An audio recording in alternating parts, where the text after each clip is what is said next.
joined now by former Piarsaigh Chairman Timmy O'Connor. Timmy, we've been outside, we've had a look at the devastation outside. How bad is it, number one? It's unbelievable. Like you've seen what the situation is out there today. Now it has receded some bit today, but like both pitches were fully covered yesterday. We saved the dressing rooms here. We were able to secure the dressing rooms. It nearly got into the dressing rooms. And yesterday evening it was heading for the clubhouse. It went up about 10 yards up from the gates as you head into the pitch. So it was frightening, like, but thanks be to God it didn't. It has receded now at this stage.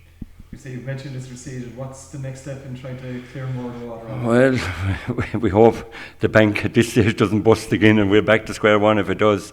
They have a lot of culverts closed off to try and repair. We're told to repair the bank of the river, and I suppose they're testing that to see that it will hold, and the culverts are remaining closed. So at the moment, our water can't go away. Really, the water on the pitch can't go away I'd say for maybe another 24 hours.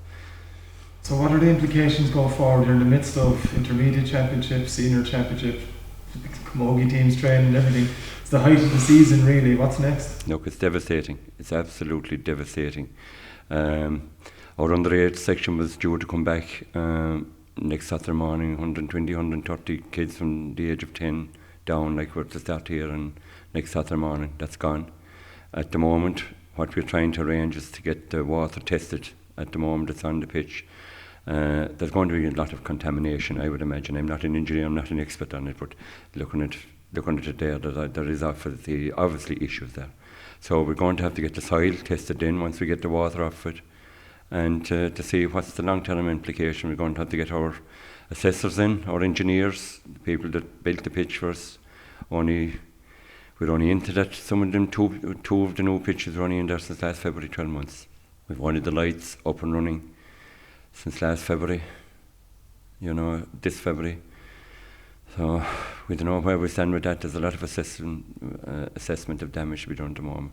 But it's devastating for people, the amount of work we've put into Piarsaigh in the last number of years to have top-class facilities, and in one few minutes the whole thing has gone belly up, like. You mentioned over the last number of months all this stuff happening in the club, but it's taken a long, long time to get that going.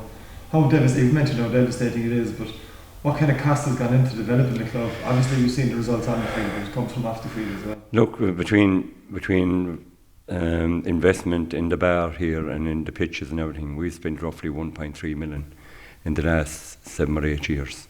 That's big investment. And we've been lucky to get sports capital grants.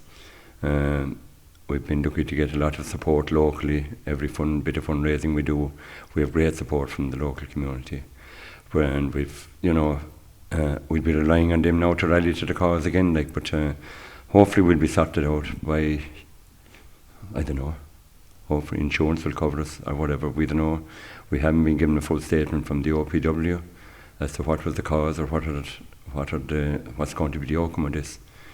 But look, it's devastating for people, really devastating. You mentioned off camera that you've had a lot of messages, the club has received a lot of messages from other clubs in Limerick. How hard is that for you?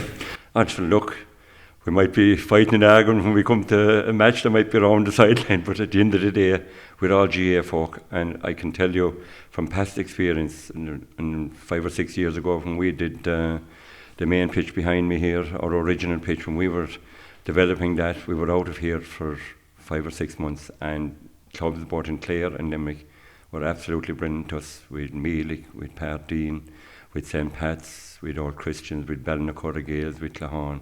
They were all brilliant to us. Yesterday we had calls from Fedamore out the county willing to help. I had a call from Dennis Carroll, my own club in Drumcolor. If we wanted to go all the way out to Drumcolor, we were quite welcome. But look, I'm sure that people in the other clubs understand the predicament we are in, and that they will help us, hopefully.